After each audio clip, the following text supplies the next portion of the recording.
Hi ಎಲ್ಲರಿಗೂ ನಮಸ್ಕಾರ. ನಾನು ನಿಮ್ಮ ಚಿರು. ಈ ವಿಡಿಯೋದಲ್ಲಿ ಪಾರ್ಟ್ 3 ಈರುಳ್ಳಿ ನೆಡೋದು ಕಂಟಿನ್ಯೂ ಆಗುತ್ತೆ. ನೋಡಿ ಈರುಳ್ಳಿ ನಾವೆಲ್ಲ ಬೆಳೆದಿದ್ದಾದ್ಮೇಲೆ ಈ ಥರ ನೇತಾಕಿರ್ತೀವಿ.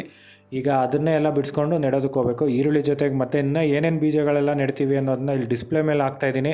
ಎಲ್ಲ ನೋಡಿ ಎಂಜಾಯ್ ಮಾಡಿ. ಬರೀ ಈರುಳ್ಳಿ ಒಂದೇ ಬೆಳೆಯಲ್ಲ, ಅದ್ರ ಜೊತೆ ನಮ್ಮ ಮನೆಗೆ ಬೇಕಾಗಿರೋ ತರಕಾರಿಗಳನ್ನು ಕೂಡ ನಾವು ಬೆಳ್ಕೊತೀವಿ.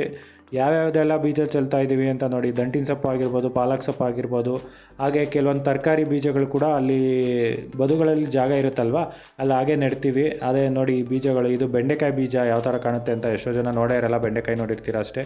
ಇದು ನೋಡಿ ಅಲಸಂದಿ ಕಾಯಿಯ ಬೀಜ ಇದು. ಮತ್ತು ಇದು ಬಂದು ಬೀನ್ಸ್ ಬೀಜ. ಬೀನ್ಸ್ ಗೊತ್ತಿದೆಯಲ್ಲ, ಹುರುಳಿಕಾಯಿ. ಅದು ಆ್ಯಕ್ಚುಲಿ ಅಂಗಡಿಯಿಂದ ತಂದಿರೋದ್ರಿಂದ ಕಲರ್ ಇದೆ ಅದರಲ್ಲಿ. ಇದು ಹೀರೆಕಾಯಿ ಬೀಜ. ಇದೆಲ್ಲ ಕೂಡ ನಮ್ಮ ಮನೆಯಲ್ಲೇ ಸ್ಟೋರ್ ಮಾಡಿರೋ ಅಂಥದ್ದು. ಇದು ಬಂದು ಅಲಸಂದಿ ಇನ್ನೊಂದು ವೆರೈಟಿ ಬೀಜ. ಸರಿ, ಇದೆಲ್ಲ ಆದಮೇಲೆ ಮತ್ತು ಬೆಳ್ಳುಳ್ಳಿನ ಯಾವ ಥರ ಬಿಡಿಸ್ಕೋಬೇಕು ನೆಡ್ಕೋಬೇಕು ಅಂತಂದರೆ, ಈ ಥರ ನಾವೆಲ್ಲ ಕಟ್ಟಿ ಅಲ್ಲಿ ನೇತಾಕಿರ್ತೀವಿ ಬೆಳೆದಿದ್ದಾದಮೇಲೆ. ಅದನ್ನ ಒಂದೊಂದಾಗಿ ಬಿಡಿಸಿ ಮತ್ತು ಸಪ್ರೇಟ್ ನಾವು ಯಾವ ಥರ ಅಡುಗೆಗೆ ಯೂಸ್ ಮಾಡ್ತೀರೋ ಆ ಥರ ಒಂದೊಂದಾಗಿ ಸಪ್ರೇಟ್ ಮಾಡಬೇಕು. ಬಟ್ ಸಿಪ್ಪೆ ಸುಳಿಬಾರ್ದು. ನೋಡಿ ನಮ್ಮಮ್ಮ ಬಿಡಿಸ್ತಿದ್ದಾರೆ, ಅದು ವೀಡಿಯೋ ಮಾಡಿದ್ದೀನಿ, ನಿಮ್ಗೆ ತೋರಿಸಿದ್ದೀನಿ. ಆ ಥರ ಫುಲ್ ಪುಡಿ ಮಾಡಿ ಒಂದೊಂದಾಗಿ ಚೂರು ಮಾಡ್ಕೋಬೇಕು. ಇದು ನೋಡಿ ಈರುಳ್ಳಿನೂ ಅಷ್ಟೇ, ಆ ಥರ ಕಟ್ಟಿಂದ ಬಿಡಿಸ್ಬಿಟ್ಟು ಎಲ್ಲ ಒಂದೊಂದೇ ಸಪ್ರೇಟ್ ಮಾಡ್ಕೋಬೇಕು. ಆಗಲೇ ನೋಡ್ತಾ ಇರ್ಬೋದು ಎಲ್ಲ ಮೊಳಕೆ ಬರೋದಕ್ಕೆ ಸ್ಟಾರ್ಟ್ ಆಗಿದೆ ಈರುಳ್ಳಿ.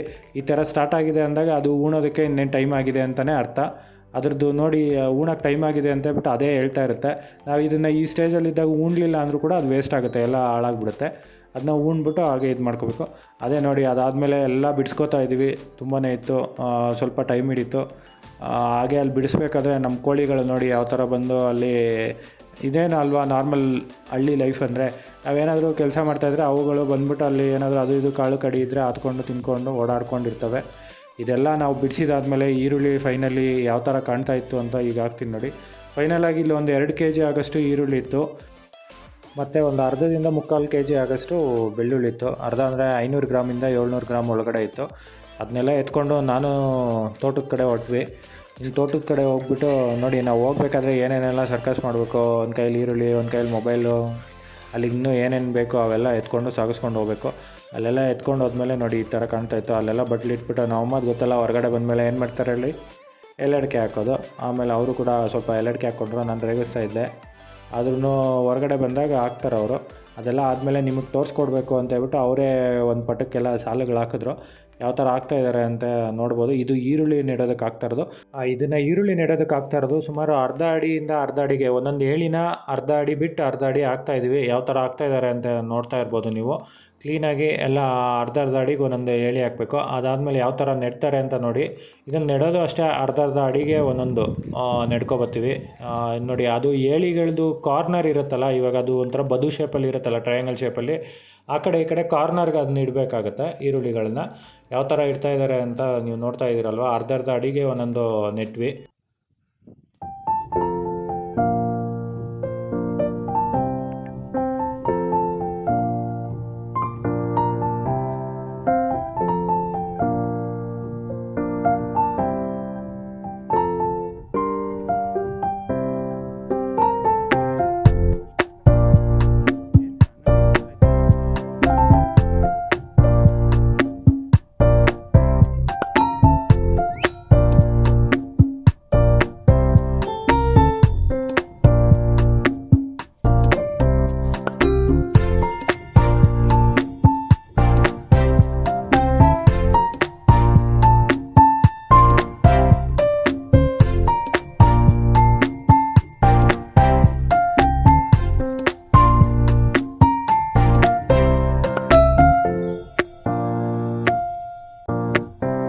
ನಾವು ಈರುಳ್ಳಿ ನೆಡೋದನ್ನು ನೋಡೋದಕ್ಕೆ ಅಲ್ಲೊಬ್ಬರು ಗೆಸ್ಟ್ ಬಂದಿದ್ರು. ಅದು ಯಾರು ಅಂತ ನೋಡೋಣ, ನೀವು ನೋಡಿ ಗೆಸ್ಟ್ ಮಾಡಿ ಯಾರು ಅಂತ ಹೇಳ್ಬಿಟ್ಟು ನಿಮಗೂ ಕಾಣಿಸಿದರೆ ಕಾಮೆಂಟ್ ಮಾಡಿ ಅಂತ ಹೇಳ್ತಾ.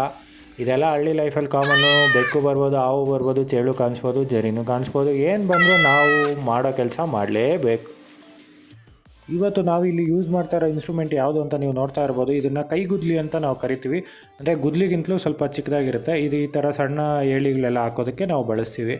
ಹಾಗೆ ನೋಡಿ ಇದೆಲ್ಲ ಆದಮೇಲೆ ಈರುಳ್ಳಿ ಎಲ್ಲ ನೆಟ್ಟಿದ್ದಾಯಿತು. ಇನ್ನೇನು ಬೆಳ್ಳುಳ್ಳಿ ನೆಡಬೇಕಾಯ್ತು. ಬೆಳ್ಳುಳ್ಳಿ ಯಾವ ಥರ ನೆಡ್ತೀವಿ ಅಂದರೆ, ಜಸ್ಟು 4 ಇಂಚಿಗೆ ಒಂದೊಂದು ಈ ಥರ ಹಾಕ್ಕೋಬೇಕು. ಅಂದರೆ ಜಾಸ್ತಿ ದೊಡ್ಡ ಎಳೆ ಏನು ಹಾಕೋಂಗಿಲ್ಲ. ಕೈಗುದ್ಲಿಯಲ್ಲಿ ಒಂದು ಲೈನ್ ಥರ ಎಳ್ಕೊಬೇಕು, ಸ್ವಲ್ಪ ಮಣ್ಣು ಇದು ಮಾಡಿಕೊಂಡು. ಅದರಲ್ಲಿ ಇನ್ನು ಪಕ್ಕದ್ದು ನೆಕ್ಸ್ಟ್ ಇನ್ನೊಂದು ಸಾಲ ಎಳ್ಕೊಂಡಾಗ ಅದ್ರ ಮೇಲಿನ ಮಣ್ಣು ಅದ್ರ ಮೇಲೆ ಬೀಳಬೇಕು. ಯಾವ ಥರ ನೋಡಿ ನೀವು ಗಮನಿಸಿ. ಮತ್ತು ಅದು ಬೆಳ್ಳುಳ್ಳಿನೂ ಅಷ್ಟೇ, ಒಂದೊಂದು ಉಳುಗನ್ನ ಎಷ್ಟಂದರೆ ನಾವು ಅದನ್ನು ಉಳುಗು ಅಂತೀವಿ. ಅದನ್ನು ಜಸ್ಟ್ ಒಂದು 4 ಇಂಚಿಗೆ ಒಂದೊಂದು ಹಾಕ್ಕೋಬೇಕಾಗತ್ತೆ. ಹಾಗೆ ನೀಟಾಗಿ ನಮ್ಮಮ್ಮ ಆರಾಮಾಗಿ ಒಂದು ಪಟ ಎಲ್ಲ ಹಾಕಿದ್ರು. ನೆಕ್ಸ್ಟು ಆಮೇಲೆ ಇನ್ನೊಂದು ಪಟಕ್ಕೆ ನಾನು ಹಾಕೋಣ ಅಂತೇಳ್ಬಿಟ್ಟು ನಾನು ಇಸ್ಕೊಂಡೆ. ಆಮೇಲೆ ಅಮ್ಮ ಬೆಳ್ಳುಳ್ಳಿ ಹಾಕ್ಕೊಂಡು ನೀಟಾಗಿ ಅದನ್ನ ಹಾಕಿದ್ದಾದ್ಮೇಲೆ ನೀಟಾಗಿ ಒಂದು ಸಮ ಮಾಡಿಬಿಡ್ಬೇಕು. ಇಲ್ಲಾಂದರೆ ಯಾಕಂದರೆ ನೀರು ಹರಿಸ್ತೀವಲ್ವ, ಆಗ ನೀರು ಸರಿಯಾಗಿ ಹರಿಯಲ್ಲ ಅಂತೇಳ್ಬಿಟ್ಟು ಆ ಥರ ಎಂಟೆಗಳನ್ನೆಲ್ಲ ಸೈಡಿಗೆ ಎಳೆದ್ಬಿಟ್ಟು ಸಮ ಮಾಡಬೇಕು. ಇಲ್ಲಿ ನೋಡಿ ಗಮನಿಸಿ, ನಾವು ಒಂದು ಲೈನ್ ಹಾಕಿದ್ದಾದ್ಮೇಲೆ ಇನ್ನೊಂದು ಲೈನ್ ಎಳಿತೀವಲ್ಲ, ಆ ಲೈನ್ ಎಳೆದಾಗ ಅದ್ರ ಮೇಲಿನ ಮಣ್ಣು ಅದು ಇನ್ನೊಂದು ಲೈನ್ಗೆ ಅದೇ ಆಟೋಮೆಟಿಕ್ ಮುಚ್ಕೊಬಿಡ್ತದೆ. ಆ ಥರ ನೆಡಬೇಕಾಗುತ್ತೆ ಬೆಳ್ಳುಳ್ಳಿನ.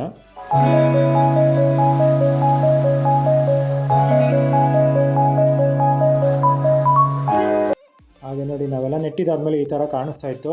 ಮತ್ತು ಇನ್ನು ಕೆಲವೊಂದೆಲ್ಲ ಬೀಜಗಳು ತೋರಿಸ್ತೀನಿ ನಿಮ್ಗೆ ಸ್ಟಾರ್ಟಿಂಗಲ್ಲಿ. ಅವನು ಎಲ್ಲಪ್ಪ ನೆಟ್ರಿ ಅಂತ ನೀವು ಕೇಳ್ಬೋದು. ಅವ್ನು ನೋಡಿ ಎಲ್ಲಿ ನೆಡೋದು ಅಂತ ಅದ್ರ ಜಾಗ ತೋರಿಸ್ತೀನಿ. ಇದೆಲ್ಲ ಆದಮೇಲೆ ಲಾಸ್ಟಲ್ಲಿ ಒಂದು ಸ್ವಲ್ಪ ಇನ್ನೂ ನಾವು ಜಾಗ ಬಿಟ್ಟಿರ್ತೀವಿ ಏಳಿಗಳು ಹಾಕ್ಕೊಂಡು.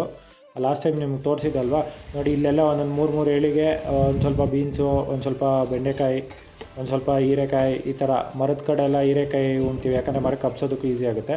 ಮತ್ತು ಈರುಳ್ಳಿ ಬೆಳ್ಳುಳ್ಳಿ ನೆಟ್ಟಿರೋ ಕಡೆ ಈ ಬೀಜಗಳದ್ದು ಕೊತ್ತಂಬರಿ ಬೀಜನೆಲ್ಲ ಆ ಕಾರ್ನರಲ್ಲಿ ಒಂದೊಂದು ಅಡಿಗೆ ಒಂದೊಂದು 5 ಕಾಳು 6 ಕಾಳು ಹಾಕ್ಬಿಟ್ರೆ ಅವು ಆಟೋಮೆಟಿಕ್ ಕೊತ್ತಂಬರಿ ಎಲ್ಲ ಅಲ್ಲೇ ಬೆಳ್ಕೊಬಿಡ್ತವೆ.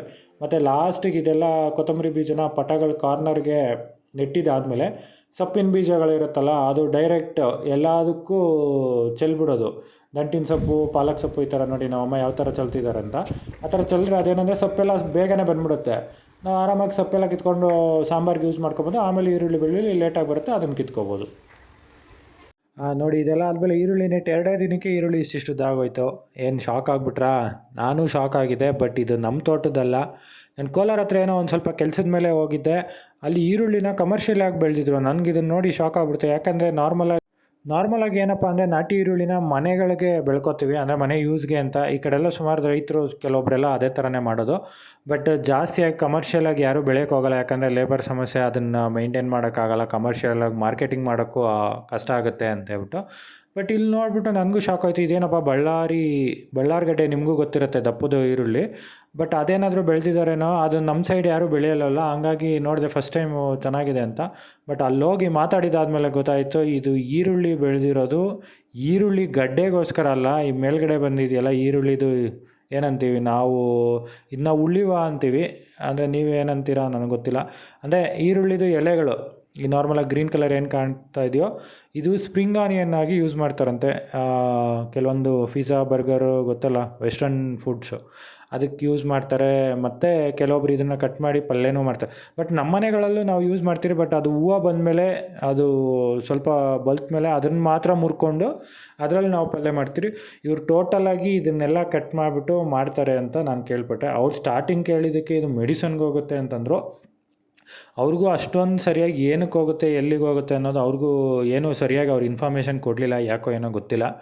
ಆಮೇಲೆ ಸರಿ ಇದು ಬೀಜ ಚೆಲ್ಲೋದ ಯಾವ ಥರ ಏನೋ ಅಂದಿದ್ದಕ್ಕೆ ಅದನ್ನು ಕೂಡ ಅವರು ಏನು ಹೇಳಿದ್ರಂದರೆ, ಅದು ಅಂದರೆ ಸಸಿ ಸಿಗುತ್ತೆ ಸಣ್ಣದು, ಅದನ್ನು ತಂದು ನಾಟಿ ಮಾಡಿ ಈ ಸ್ಟೇಜ್ಗೆ ಜಸ್ಟ್ 1 ಮಂತ್ ಅಷ್ಟೇ ಅಂತೆ. ಈ ಸ್ಟೇಜಿಗೆ ಬೆಳೆದಿದ್ದಾದಮೇಲೆ ಮತ್ತೆ ಕಿತ್ಕೊಂಡು ಹೊರಟೋಗ್ತಾರಂತೆ.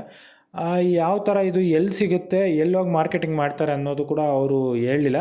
ಬಟ್ ಅವ್ರು ಇದೊಂದು ಮ್ಯಾಟ್ರ್ ಹೇಳಿದ್ರು, ಯಾರಾದರೂ ರೈತರು ಇಂಟ್ರೆಸ್ಟ್ ಇದ್ದರೆ 1 ಎಕರೆ ಭೂಮಿ ಇದ್ದು ಅವ್ರಿಗೇನಾದರೂ ಸಣ್ಣ ಪುಟ್ಟ ನೀರಿದ್ದು ಅವ್ರಿಗೆ ಇವರು ಆ ಬೀಜನ ಇವರೇ ತಂದು ನೆಟ್ಟಿಸಿ ಮತ್ತು ಇವರೇ ಬೈಬ್ಯಾಕ್ ಮಾಡ್ಕೊಂಡು ಹೋಗ್ತಾರಂತೆ. ನಾವೇನಂದರೆ ಅದಕ್ಕೆ ಟೈಮ್ ಕರೆಕ್ಟಾಗಿ ನೀರು ಬಿಟ್ಕೋಬೇಕು. ಮತ್ತು ಅದಕ್ಕೆ ಔಷಧಿ ಕೊಟ್ಟಿರ್ತಾರಂತೆ, ಅದನ್ನು ಟೈಮ್ ಕರೆಕ್ಟಾಗಿ ಔಷಧಿ ಹೊಡ್ಕೊಂಡ್ರೆ ಸಾಕು ಅಂತ ಹೇಳಿದ್ರು. ಎಕರೆಗೆ 40,000 ದುಡ್ಡು ಕೊಡ್ತೀವಿ ಅಂತ ಹೇಳಿದ್ರು. ಬಟ್ ಇದನ್ನು ಅವ್ರು ನಂಬರು ಕೊಟ್ಟರು. ಬಟ್ ಹೆಂಗೆ ಪ್ರಮೋಟ್ ಮಾಡೋದು ಏನೋ ನಂಗೆ ಗೊತ್ತಿಲ್ಲ. ಬೈಬ್ಯಾಕ್ ಏನೋ ಅಗ್ರಿಮೆಂಟ್ ಇರಲ್ಲ, ಏನಿರಲ್ಲ, ಒಂದು ನಂಬಿಕೆ ಮೇಲೆ ಡಿಪೆಂಡ್ ಆಗಿರುತ್ತೆ, ರೇಟ್ ಇರುತ್ತೆ ಅಂತ ಅವರು ಹೇಳಿದ್ರು. ಬಟ್ ಆ ಥರದ್ದು ನಾನು ಸುಮ್ಮನೆ ನನ್ನ ವೀಡಿಯೋಯಿಂದ ಪ್ರಮೋಟ್ ಮಾಡಿ ಆಮೇಲೆ ರೈತರಿಗೆ ಲಾಸ್ ಆಗೋದು ಬೇಡ ಅಂತ.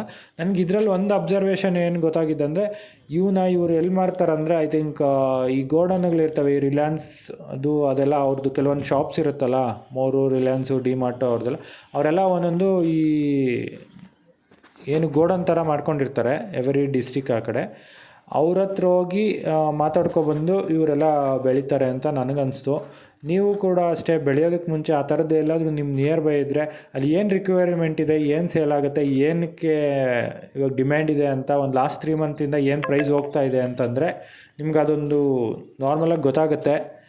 ಅದನ್ನು ತಿಳ್ಕೊಂಡು ನೀವು ಬೆಳೆಯೋ ಒಂದು ಐಡಿಯಾ ಇದ್ದರೆ ಬೆಳೀರಿ ಅಂತ ನಾನು ಈ ವಿಡಿಯೋ ಮುಖಾಂತರ ಹೇಳ್ತಾ ಇದ್ದೀನಿ. ಆಮೇಲೆ ಎಲ್ಲರೂ ಬೆಳೆದ್ಬಿಟ್ಟು ರೇಟ್ ಸಿಕ್ಕಿಲ್ಲ ಅಂತ ಬಿಟ್ಟು ದಯವಿಟ್ಟು ನನ್ನನ್ನು ಬೈಕೋಬೇಡಿ. ಹಾಗೆ ಈ ವಿಡಿಯೋ ನೋಡೋರಿಗೆ ಯಾರಿಗಾದರೂ ಇದ್ರ ಬಗ್ಗೆ ಏನಾದರೂ ಇನ್ಫಾರ್ಮೇಷನ್ ಇದ್ದರೆ ದಯವಿಟ್ಟು ಕಾಮೆಂಟ್ ಮಾಡಿ ತಿಳಿಸ್ಕೊಡಿ. ಬೇರೆ ರೈತರಿಗೂ ತಿಳಿಸ್ಕೊಡೋಣ. ಯಾಕಂದರೆ ಸಣ್ಣ ರೈತರು ಇರ್ತಾರೆ, ಇವಾಗ ನಮ್ಮ ಕಡೆಯೂ ಸುಮಾರು ಜನ ಇದ್ದಾರೆ, ಅವ್ರ ಹತ್ರ ಜಾಸ್ತಿ ಭೂಮಿ ಇರಲ್ಲ, 1 ಎಕರೆ 1/2 ಎಕರೆ ಆ ಥರ ಇರುತ್ತೆ. ಅಂಥವ್ರಿಗೆ ಇದೊಂದು ಈಸಿ ಕೂಡ. ಮತ್ತು ಲೇಬರ್ ಸಮಸ್ಯೆನೂ ಇರೋದ್ರಿಂದ ಲೇಬರ್ ಇದಕ್ಕೇನು ಜಾಸ್ತಿ ಬೇಡ ಅನಿಸುತ್ತೆ, ಅವ್ರ ಮನೆಯವರೇ ಕೆಲಸ ಮಾಡ್ಕೊಬೋದು. ಹಾಗೆ ಸಣ್ಣ ಪುಟ್ಟ ಕೆಲಸ ಮಾಡ್ತಾ ಇರೋ ನನ್ನಂಥ ಯುವ ರೈತರು ಕೂಡ ಇದು ಯೂಸ್ ಆಗುತ್ತೆ. ಯಾಕಂದರೆ ನಾವು ಬರೀ ಇದೊಂದ್ರ ಮೇಲೆ ಡಿಪೆಂಡ್ ಆಗಿರೋಕ್ಕಾಗಲ್ಲ. ನಮ್ಮ ಹತ್ರ ಹೆಚ್ಚು ಭೂಮಿನೂ ಇರಲ್ಲ, ಒಂದು ಸ್ವಲ್ಪ ಇರುತ್ತೆ. ಹಾಗಾಗಿ ಎಲ್ಲೋ ಒಂದು ಸಣ್ಣದಲ್ಲಿ ಒಂದು ಕಂಪ್ನಿಯಲ್ಲಿ ಕೆಲಸನೂ ಮಾಡಿಕೊಂಡು ಈ ಥರದ್ದು ಒಂದು ಬೆಳೆಗಳನ್ನ ಬೆಳ್ಕೊಬೋದು. ಹಂಗಂತ ಹೇಳ್ತಾ ಈ ವಿಡಿಯೋ ಮುಗಿಸ್ತಾ ಇದ್ದೀನಿ. ಖಂಡಿತ ಈ ವಿಡಿಯೋನ ನೀವು ಇಷ್ಟಪಟ್ಟಿರ್ತೀರ ಅಂದ್ಕೊಂಡಿದ್ದೀನಿ. ಹಾಗೆ ನೀವು ಮಿಸ್ ಮಾಡದೆ ಶೇರ್ ಮಾಡಬೇಕು. ಯಾಕಂದರೆ ಬೇರೆಯವ್ರಿಗೆ ಯಾರಿಗಾದ್ರೂ ಇದ್ರ ಬಗ್ಗೆ ಇನ್ಫಾರ್ಮೇಷನ್ ಇದ್ದರೆ ಅಟ್ಲೀಸ್ಟ್ ಕಾಮೆಂಟ್ ಮಾಡಿದ್ರೆ ತುಂಬ ಜನಕ್ಕೆ ಹೆಲ್ಪ್ ಆಗುತ್ತೆ ಅನ್ನೋದು ನನ್ನ ಇಂಟೆನ್ಷನು. Thank you.